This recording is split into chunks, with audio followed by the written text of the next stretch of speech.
Good evening, good evening, good evening. Always glad to be with you here on a Wednesday night.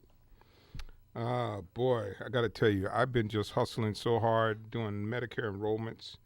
I didn't have the typical time that it takes to get prepared for today. So I'm going to give you a pass, and you're going to be allowed to call up and discuss any subject you want. I'm going to throw a few out there. Now, let me first let you know open enrollment for Medicare ends on December 7th, so that's next week. And while I've been having a good season, I'll be glad when that's over because I feel like a drained doll. But so that open enrollment ends on December 7th. So you got time to get your enrollment done. A lot going on in the world, for sure. And again, feel free to call up and talk about anything you want. I'm gonna give three little things out there. One of which I've been doing battle on for 2 days on Facebook. First subject: do Indians have the right to prohibit drilling on their land? Do Indians have the right to prohibit drilling on their land? What say you about that?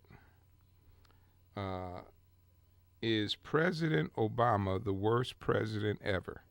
That's the one I've been having a debate about for the last couple days. Next time somebody wants to debate you about that, ask them, can we talk about Jimmy Carter for a minute? Yeah. Well, one person said, I never thought I'd see anybody that surpassed Jimmy Carter. And I just thought to myself, that's just such ridiculousness that, it's hardly worthy of any discussion. Where are people's perceptions? I think they're under somebody else's control sometimes. It's just that, listen, and here's where I'm going to get people all riled up.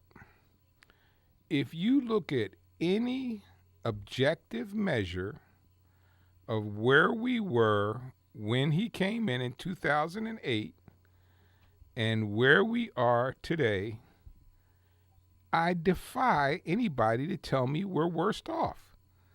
Now, is he perfect? Absolutely not. Has he made mistakes? Absolutely yes. Have I agreed with everything that he's done? Absolutely not. But do I think the country as a whole is better off today than when he started in 2008? Absolutely. And I don't know how if you have an objective bone in your body, can say you're worse off than when he started in 2008. It makes no sense. And I know, let me give you the number because I know some of you are ready to get up and scream and yell at me and beat me in the head. That number is 340-1590. That's 340-1590. Come with it, please. Be glad to debate that with you. Gladly debate that with you. Because I don't think you can make a case that is so. And my third topic, and this is what I say to my Christian friends out here. The one thing, and I pride myself on being able to understand people from different perspectives. The one thing I really cannot get my arms around is why people object to people having health insurance. Don't get it. I just absolutely do not get it. I don't know why you would not want your fellow American to have health insurance. I just don't understand that.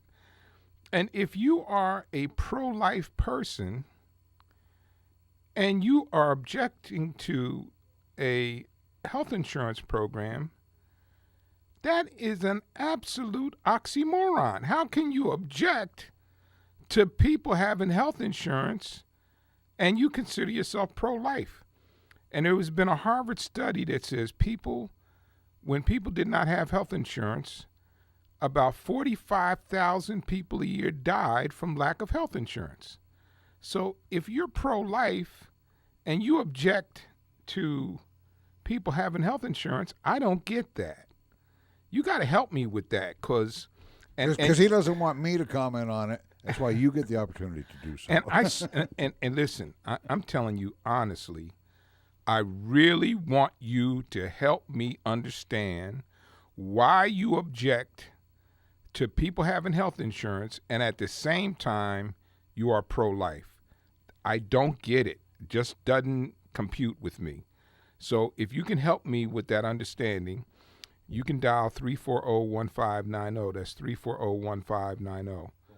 Don't forget, it's puzzling, but it's difficult to weigh the balance on something when you're trying to be both sides of the scale. Yeah, absolutely. I mean, it's like on the one side is every life counts. And I'm going to say something that's going to really make people mad at me. But I have come up with a new term.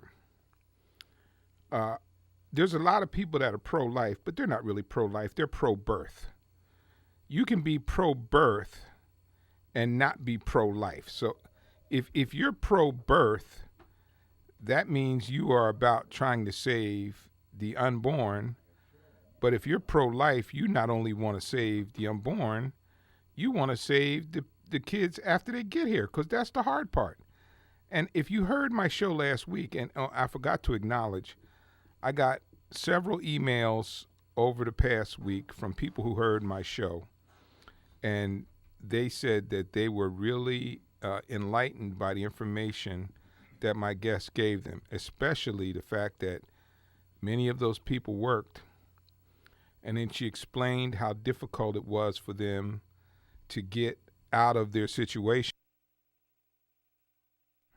And also, something I've talked about off and on here for a few years, about those kids that are in foster care, and when they're 18, if the family they're with does not agree to keep them, because that's when the money cuts off, they're in the street.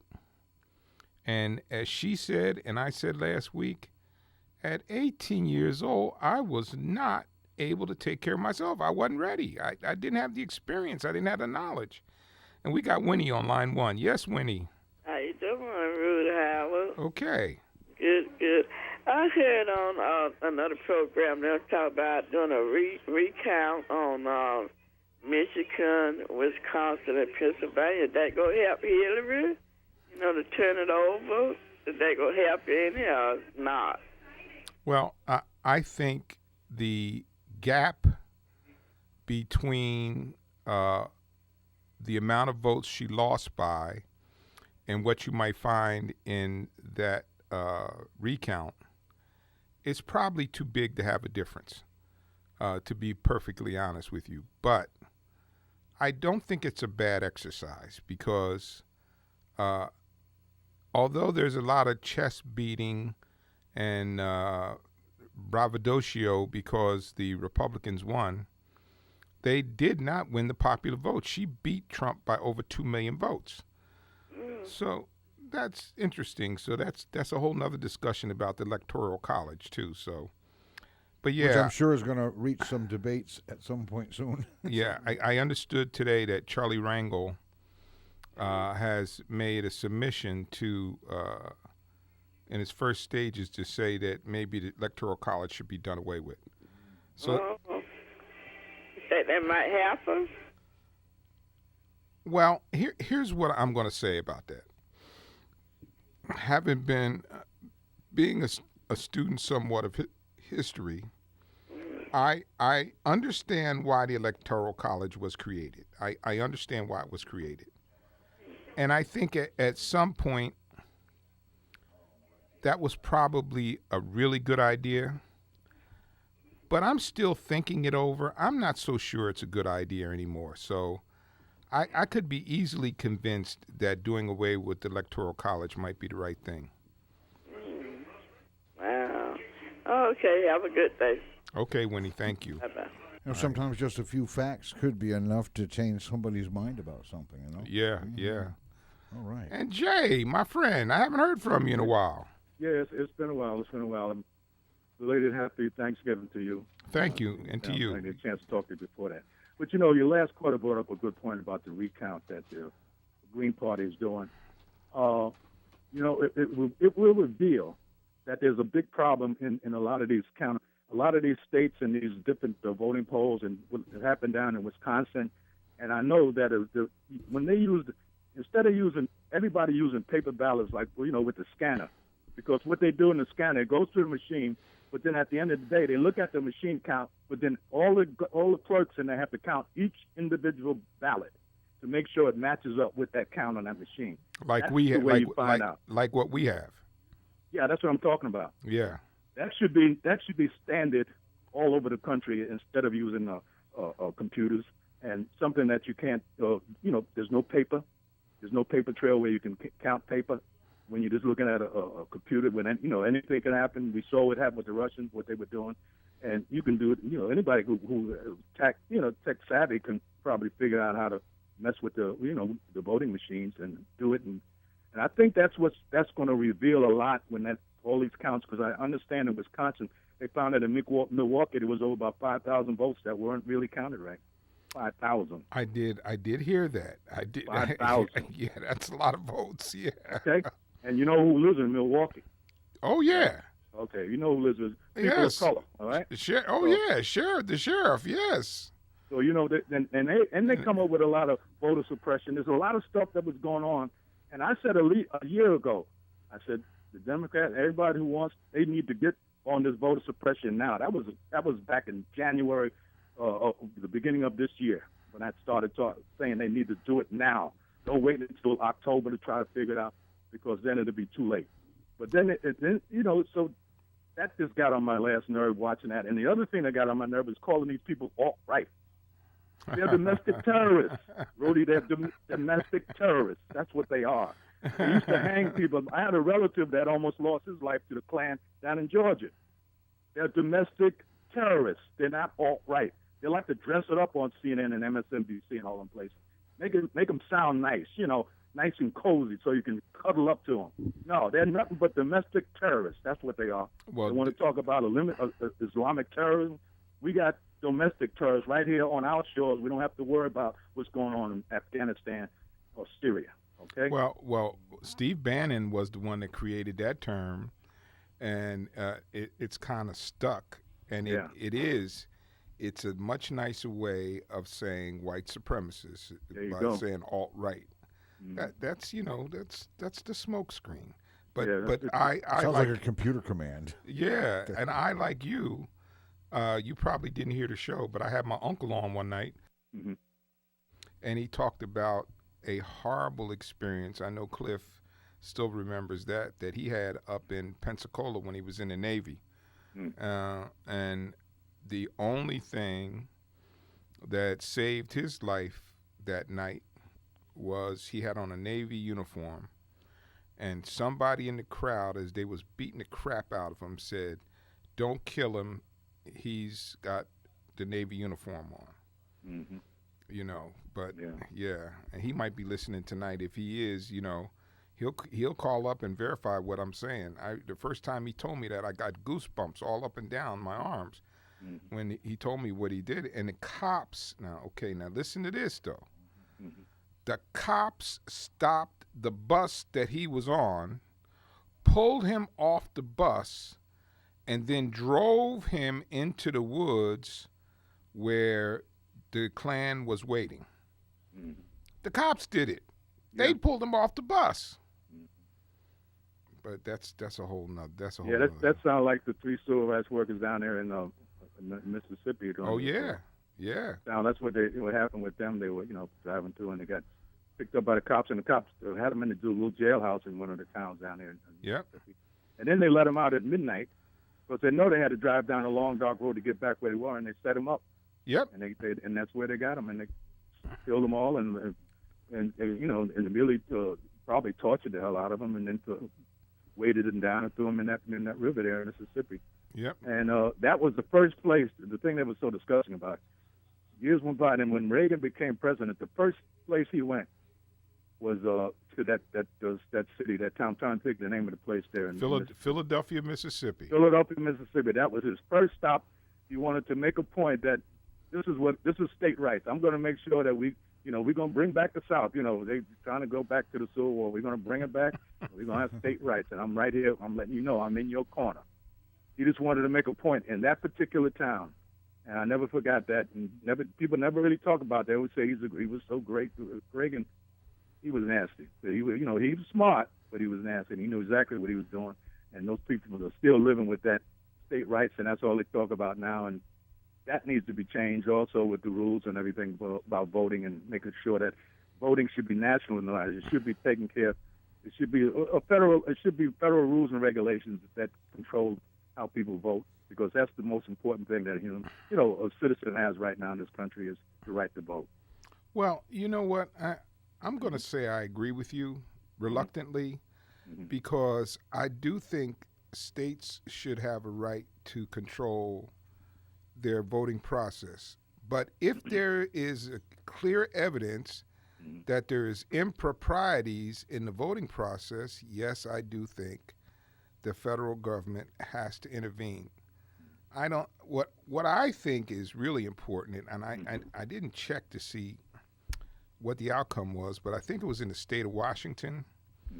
They initiated an automatic registration of everybody. Right. When you turned 18, just like we used to have to do when you and I were growing up and joined the Selective Service. That's right. We had no choice, right, Cliff? Right.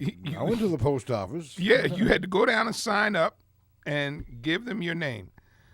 I don't know why that's a difficult thing. Why can't we do that now with voting? Yeah. And when you turn 18, you go down, you sign up, and you become a registered voter. You increase the jury pool. You cut out the garbage because now you're 18. It's clear. It's identity. So what's the big deal? Why can't we do that? That'd be smart, and you'll be on the voting roll, and it'll be up to you if you want to take your name off. But automatically, it's going to be on the rolls. Yes. As soon as you reach 18, that's a good idea, and I think that should go. I'll just leave it with this: Hillary Clinton will be the first presidential candidate since for 150 years that probably will have over 3 million votes more than the winner. I did. It's going to get to the point of where it's going to be about 3 million. I have seen that. Popular vote. I have seen that. It's going to be the largest. That's right. Margin of popular vote over the winner in the history, going back to the 1800 something or other. That's right. Yeah. Okay. Take care. Now I want to let you go. Okay, buddy. Thank you. Have a nice one. Okay. Thank you for calling. Wow. Yeah, he's right. I heard that the other day. She's on the verge of having the greatest number of votes as a loser in more than 100 years. Now, we've been around a long time, so we have in our own memories over the years when we hear this when it comes around every 4 years. And I don't know, I'll tell you what, we don't learn from history. We really don't. But is there a problem with the Electoral College? Because, how only common sense would make a person ask, how come somebody can get more votes than somebody and still lose?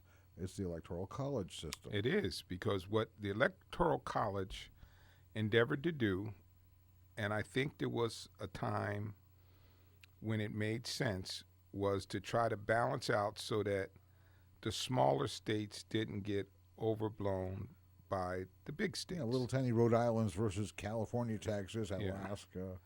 But what has happened is the proportionality is off. The proportionality for the smaller states is pretty good. But the proportionality for the bigger states like California and New York is off. If you're going to do this on a proportional basis, those states need to have more electoral votes because it's not proportional, which was the whole idea of the Electoral College, was for it to be proportional so that the small states have a chance. But limiting the big states and not making it proportional to what the smaller states has, I see that as being kind of problematic. If that's your theory, then you need to execute that theory all the way out. But you know what? This is the second time this has happened. In 2000, with Gore, it happened too. Oh, yeah. Gore had more popular votes than George W. Bush. So we had it in 2000, and now we got it again in 2016. So I think you're right. This is something that I think we probably need to take a pretty serious look at. The Electoral College. I don't know about that, but maybe somebody out there who we've had all kinds of people respond to this show, including political scientists. Yeah. We had one call right after the show because it was way too late in the hour to take another call. Called praising this show because of the insight that's shared on it. And folks, when you listen into the African American scene, you might hear a different perspective than what you're used to, something different from what you're accustomed to on a radio station where you hear a lot of big-time right-wing conservative talk radio, basically. and Rudy is our balance here. That's right. The African American scene. Are you Rudified? We'll be right back. Hi, it's Rudy Howard from Howard Insurance and Associates. The annual election period is a time frame that allows people over 65 an opportunity to change, modify, or upgrade their Medicare coverage. The enrollment period begins October 15th and ends December 7th, 2016. Beginning October 1st, you can contact me to explore options, but actual enrollment starts October 15th. My number is 772-343-9878. During this time, appointments work best. I will also have hours at Walmart on Gatlin beginning October 18th. We still have great rates for autos, homes, motorcycles, and mobile homes. So if you need insurance, I have solutions. Howard Insurance and Associates, located at 600 Southwest Darwin Boulevard, Suite 206 and 207, Port St. Lucie. Call us at 343-9878.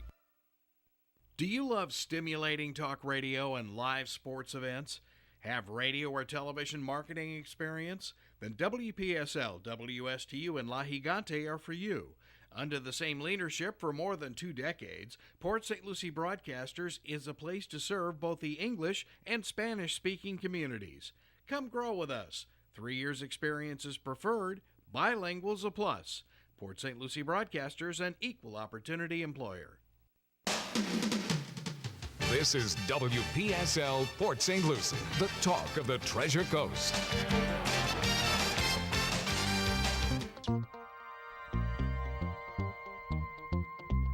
Does it make you feel good to listen? Does it irk you? 340-1590 doesn't matter to us. It's good talk radio. Now back to the African American scene with Rudy Howard. Yeah, and I'm still waiting for you to tell me how you can support people not having health care and you are pro-life. That one just escapes me. I don't understand it, and I'm being sincere. I want you to help me reconcile that so that I can understand how you can be both things, because I just don't know. But I like what you said, though. You're probably pro-birth rather than pro-life. Exactly. Yeah. That's my new statement. There are people that are listening right now that are pro-birth, but they're not pro-life because, and this is my opinion, but I feel very strongly about this. If you're pro-life and you have never helped a kid in your neighborhood, mentored a kid, coached a team, worked with some kids in your church, you're not pro-life. You're pro-birth, because the hard work, as any of us who are parents know, is after they get here. You got to do the work after they get here. Getting them here is the easy part, but after they're here, what do you do to try to help them survive? If you want to cut off any support or subsidies that they might get, you're just dooming them to a life of misery. You know, that just it makes no sense to me whatsoever. I don't know how you do that. You know, if you really, really, truly are pro-life, then you have to be pro-life through and through, and be able to help with the hard part after the kid is here. If you want to save the life, but do something positive after the child gets here, because that's the hard part. And we got Terry. I haven't heard from you in a while, Terry. How you doing? I'm sick. I'm in Hawk to the city of Port St. Lucie. My electric blew off in the hurricane. Anyway, I think that Indians have the absolute right to restrict oil drilling on their reservations. I also think you can't go in there with bulldozers and sell the mountain and find gravel just for the fun of it. Well, Terry, I'm very pleased with you because I pretty much feel the same way. It is their land that they got through a treaty. And I saw something, I think it was this morning or last night, I can't remember which one. They were putting barbed wire around the ancient burial ground on the reservation, which was part of the area that they wanted to drill in. Who is they?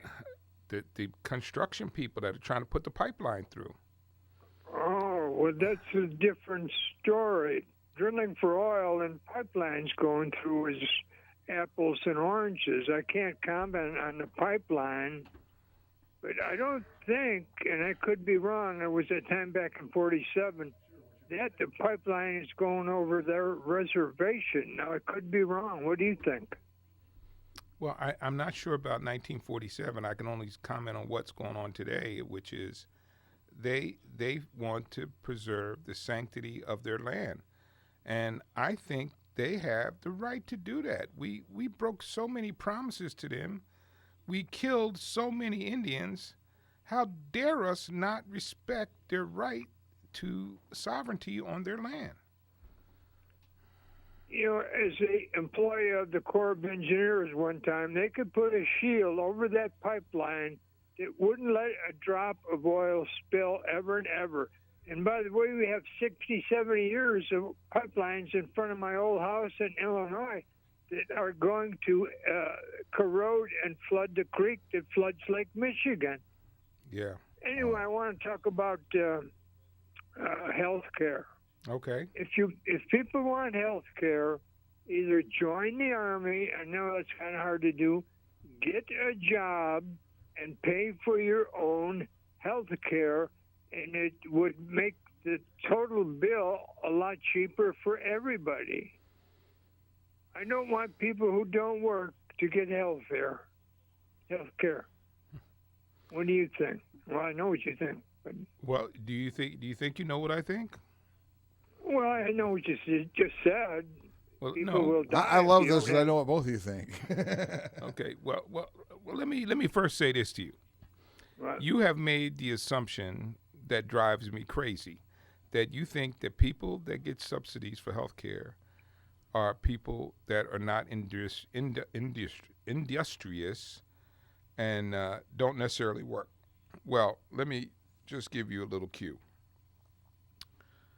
If you work for Walmart and you're a full-time employee, it is very likely you don't make enough money to afford health care. Now, you're talking about the richest company on the face of the planet. So, in essence, what they have done is they've delivered their health bill to us to pay for their employees because they don't want to pay for it. Yeah, but the people still have a paycheck every Friday or every 2 They weeks, ain't and they make- can take that money and buy their Terry, own. they're not making enough money to buy it. I happen to disagree with that. They're making a Okay. heck of a lot more money than I am, and I pay for my health care to the VA. I don't get freebies from the VA. Okay. All right. It puts a thorn in my side. Okay. Well, thank you, sir. I got another call. Thank you, Rudy. Bye. Okay. William, how are you, sir? I'm doing good, Rudy. How are you? Good. I wanted to talk to you about the abortion issue that you brought up. Mm-hmm. Is abortion, in your view, is it murder? I guess I'd have to say yes. Okay. Do you believe that people that have abortions do it for birth control reasons, or is it because their life is endangered, or what do you think? Why do you think people have the abortions? I think it's a combination. I think sometimes women have abortions because they make mistakes. I think sometimes women have abortions because they might be in their 40s and get pregnant and do not wish to have another baby because it would be burdensome and something they couldn't handle or afford. Now, let me just say this to you about that. I am not, and I want you to get this because I think this is really important.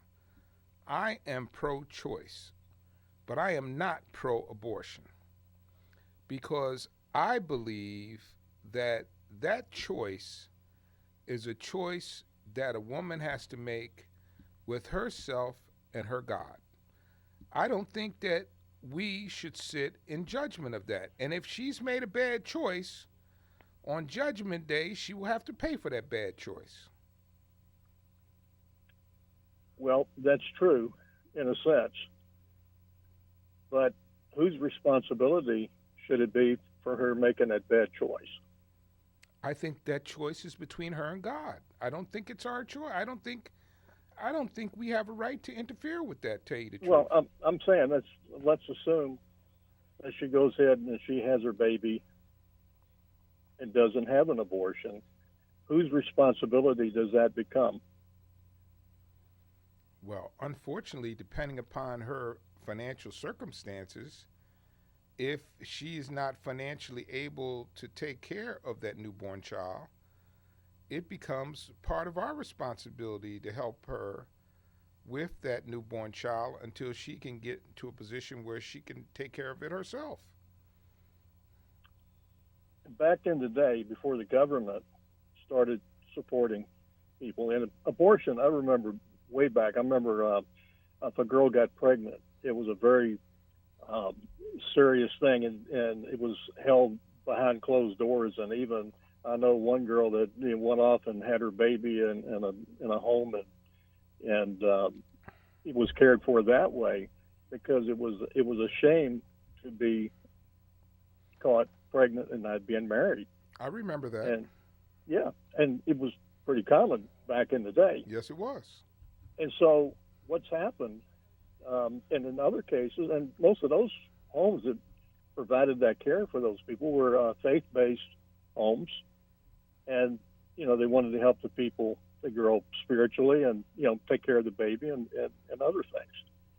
But the government stepped in and took the place of, let's say, that girl, her relatives, her church, that home that she could go to and get the services that she needed, because the morals in our society has gotten to the point that everything is not your fault, and whatever you do, we'll take care of you, and that's what I see, and I think that's a tragic part of it.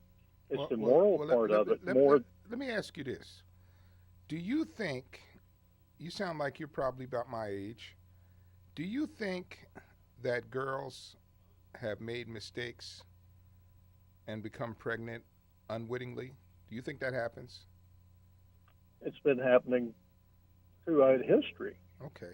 All right. I just wanted to see if you... But the difference is, Rudy, is that now it's a commonplace, accepted practice that back in your day and my day, when we were young, that was not an accepted practice, that the father of that baby was responsible, and the mother, of course, was responsible, and it wasn't given, that responsibility wasn't given to other people that had absolutely nothing to do with that pregnancy to take care of the child. Well, that's in direct conflict with what you just told me before, because initially you said back in the day when this happened and it was a very embarrassing circumstance, it was Christian homes and groups that helped to Well, take. no, that's the other side. That's the other side of it, Ruby. It was Rudy. It was that, and the man doing the right thing, and marrying the girl, and taking care of his child. Well, you're not going to get me to argue about that because I have pretty strong feelings about that too. If you're responsible for a child to come into this world, by God, I think you have a definite responsibility to take care of it. You'll never hear me. You will never get an argument out of me about that. Okay, well, I'm glad to hear that, Rudy. Yeah. I'm not trying to go against a lot of what you're saying, but the message I'm trying to get out is that we've got a moral problem in this country, and the government has taken over. God's trying to take over as the God of our country instead of God being our God in this country. I you know what? I hear that a lot, but I don't see that. What our government does, in my opinion, it oftentimes fills in the gaps when something is missing. That's different. Well, Filling in the gap is one thing. Yeah, but wait a minute. Let me just give you some examples. People talk about regulation and over-regulation. Well, if you closely examine regulations are created after bad things happen. Regulation doesn't happen because somebody's sitting in a room and looking around and going, let's see, what can I find to regulate today? Regulation is typically a reaction to something bad that's happened. Well, the government steps in likewise. When there is a problem among the citizenry, then the government steps in and tries to fill the gap. Now, I think that's the problem, Rudy, because their thought process is not always the best way to go. And just because it's coming from the government, in fact, in my experience, it's been a lot more that come from the government that wasn't good than things that are good. Oh, so you can't really say that the government's going to solve all these issues. They'll go to the extreme. They go way beyond what they're actually elected to do, or maybe in a lot of cases that they're in positions that they were not even elected to, they were appointed to. But that's a whole different discussion. My thing is, we need a moral revival in this country. None of this stuff's going to get solved by talking about, okay, well, health care, if you're for childbirth, and you shouldn't be against health care. Well, I don't know anybody that is. I think it's just the way it's administered and the way it's paid for, and I think there's a lot better ways of doing it than what the recent Obamacare. I think there's a lot better ways. Free market has always been the best solution to every issue when it comes to it's a free buying market. anything. It's a free market process. Right. It is a free market process right now, William. It is a free I know market. you're in the insurance business, but I'd really beg to differ with you on that. Well, let me explain to you how it works. Okay? If you choose to write marketplace insurance in a particular geography, and in most cases it's by county, okay, you have a right to make application to write insurance in that particular county, okay? Now, there may be 5, now, unfortunately for us, it's only 1 now, but if you go south, there may be 5 or 6 companies that are writing insurance in Broward County or Dade County. So as an agent, what you do is you go out, and the marketplace will also help you, is try to find the best deal that you can for your client with the most reasonable amount of coverage and the company that has the best plan wins the client. That's free market. It is a free market, but it's a limited free market because you're not allowed to go over state lines and shop. But what difference does that make if you got It makes a huge difference. Well, if you've got 6 companies, and let me tell you where that's faulty. I'm going to tell you why that's faulty.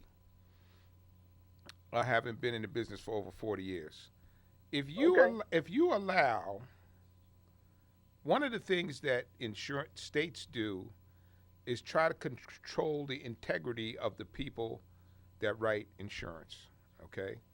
For example, I could never have an insurance license if I had a felony.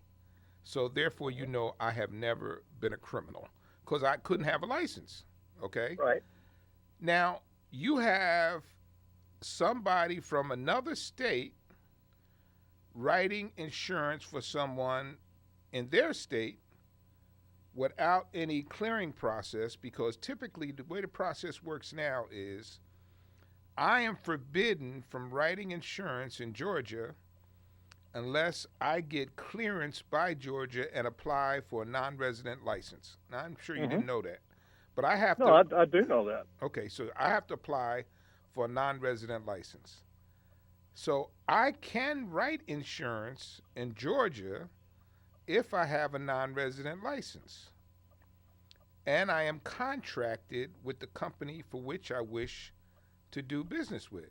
So as a person representing companies in the marketplace, I have to get certified, and then I have to request an appointment by the companies that do business in that area.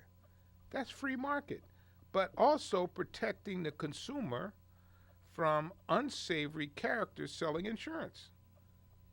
Well, I think there's other ways of doing that, and that's, you know, we at least need to give it a try. We need to come up with answers, with solutions. And I'll say one other thing. You mentioned President Obama, and you know, nobody, I don't believe, was against trying to have a healthcare system that gave everybody opportunity to have coverage at a price that they could afford. But when you get someone that stands up and is the president of the United States, and he says, if you like the coverage you have now, you can keep it, and it was a bald-faced lie, what kind of a confidence can you have in that individual, plus whatever it is that he's trying to sell to the American people? And it's all been proven. It's all coming home to roost now. Our premiums are going up. A lot of things are going to be happening.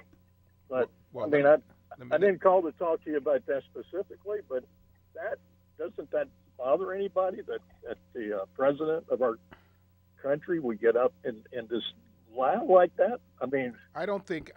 Now let me just tell you this. I don't think he lied. I think it was an uninformed statement.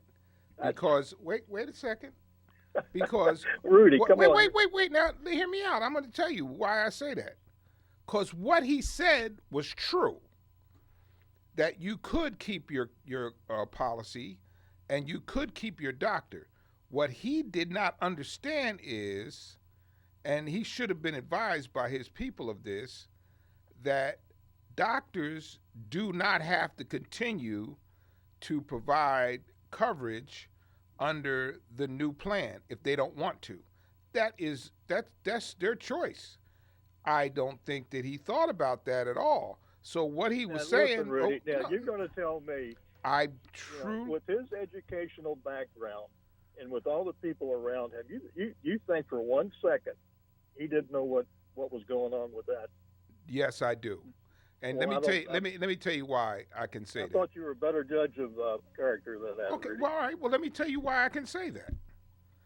I have talked to people that are probably 2 times as smart as me, and when I sit down to start talking to them about Medicare or health insurance, they're like Dumbo the flying elephant. They haven't got a clue. And I've seen it over and over and over again, because there's some things that are difficult for people to understand. Now, I'm going to just tell you, this is my belief. I don't have to be right, but my belief is what he said technically was true. But he should have known better than to make that statement, because that statement was contingent upon two issues. One, that the doctor would agree to continue to provide health care under a new policy. You can't make a doctor do it because we have a free market economy. And if a doctor don't want to do it, he don't have to do it. Okay? And the second thing is that if a company doesn't want to write policies, they don't have to. Let me give you an example. In right here in our county, when this first started, I had 3 companies that I was doing business with for open enrollment for Obamacare. Mm-hmm. They all left, and the only thing here now is Blue Cross and Blue Shield. Right. So that was their choice. Now, there was nothing that we could do to stop that, because they have decided they're playing a power game with the federal government anyway, and trying to make them capitulate on some issues that are important to them. But there is a perfect example. The companies decided that they're not going to do business. Now, here's what's even worse. Let's take a Humana, for example. Humana does not do business in Treasure Coast in the St. Lucie County area. But if you go down to Broward County and Dade County, Humana is writing gangbusters down there, open enrollment. Mm-hmm. There's no way he would understand that was coming like that. There's no way he knew that. He would not know that we would end up with the frustration of not having enough competition in our own area. That is having a direct impact on pricing, because the companies are not competing for the business. I agree with that. I mean, I just think the whole thing was presented in a way that was not honest with the American people. That's all I got to say about that.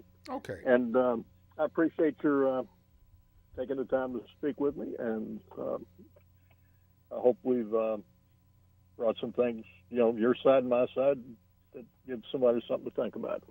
Well, thank you. Thank you for calling, sir, and thank you for listening. Okay. All righty. So, wow. Yeah. He had brought up some pretty important points that he was talking about our morality, and why can't there be a common morality or something when it comes to the abortion issue? There is a dirty secret about abortion that a lot of people aren't familiar with, but you got to check the statistics.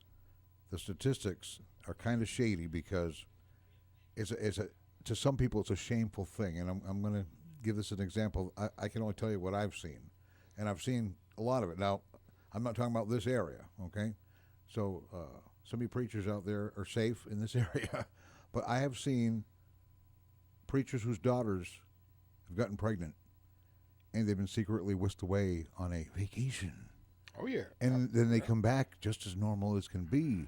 I've seen But it. the girl's not normal anymore. There's something in her mind, on her mind, day and night, constantly. And it gets whisked away because her father cannot be embarrassed like this. That's a dirty secret. There are some statistics out there, but it's hard to get them accurately, because out of 100 pastors we asked, if your daughter get pregnant, would you get her an abortion? They'll say no. But how many of them already have? And you can't talk about being a moral country or a moral religion or anything without putting a little truth in it. So I love the topics of discussion on the show, because they raise, they raise issues that are out there that need to be discussed. And whether it gets you all bent out of shape when you listen to a show like this, or whether it makes you jump for joy, either way, you're hearing something that you normally wouldn't hear because it's a different perspective. Yes, absolutely. Like now, I enjoyed the discussion I had with William. Yeah. He was a reasonable guy. It didn't agree with me, but we had a reasonable discussion. Oh, yeah. And yeah. that's the whole thing. And a gentlemanly discussion, I got to say. Absolutely. You don't get a lot of that around here. No, I get guys that call up and they're pretty mad at me. Yeah. And I would venture to guess there was probably some people listening to me tonight that were pretty mad, that were probably, after they heard William and I talk about it, they were like, well, those two guys talked about it in a very reasonable, gentlemanly manner. It didn't become an ego fight. No. Or they have other names for such competitive spirits. Right, exactly. But you know what? I do think, listen, I did something, I think you probably saw it. I posted on Facebook, how many of you would be willing to give $1 to help your fellow citizen get health insurance? I had scores of people commit to $1, and I had a couple people said I'd give a couple $100 to help people get health insurance. Now, that's the country that I recall in the late 60s, early 70s. That's my country. That's the country I love. Today, it has moved to the area. So when he talks about moral problems, I agree. Yeah. But the country today is like, I got mine. Mm-hmm. If you can't get yours, I don't care. I don't care if you're hungry. I don't care if you have a place to sleep. I don't care if you can't eat. Mm-hmm. I don't care if you can't go to the doctor. That's not my problem. That's your problem. Yeah. We just learned last week with my guest, and we're getting near the end of the hour, but she said something that I think probably struck a lightning bolt in many people. She said, I don't think people realize how hard it is for people to get back up when they're down. To get an apartment, you got to have the first month's rent, the last month's rent, the security deposit, and if you need the lights turned on, and you got to get the lights turned on, and if you don't have any credit, you got to come up with a deposit. You still got to pay your car payment too. Yes, that's right. So I mean, when you think about when she said that, and I mean, I could feel the people going, oh, "You never thought about that." No, because that's not your circumstance. Oh. You probably haven't been through that since you first got out of high school or college, that you had to worry about first month's, last month's, and the security deposit. But when you're down and you're trying to get up, that's a tall mountain to climb. Mm-hmm. And then especially if you got a couple of kids and you're living in a tent, that's a real challenge. Wow. But anyway, so on William's part, yes, there needs to be an awakening of our morality to learn how to love our fellow man a lot more than we do now. Absolutely right. And you know, Rudy, the friends out here need to know that there are archives of this show on YouTube. Don't worry about YouTube. Just type in www.wpsltv.com. It'll take you to our YouTube presence. And on the left, you'll see a library of our shows. Click on African American Scene, and all the archives, including this show, will be there. This show will be up there sometime tomorrow around noon. Okay. But you got a good one, Rudy. Well, I'd like to thank you so much for tuning in to the African American Scene. God bless and be safe, and I will see you next Wednesday right here for the African American Scene. Get Rudy-fied. Hey, this is WPSL Port St. Lucie. The African American Scene with Rudy Howard, brought to you by Howard Insurance, is one of the many reasons why we're the talk of the Treasure Coast.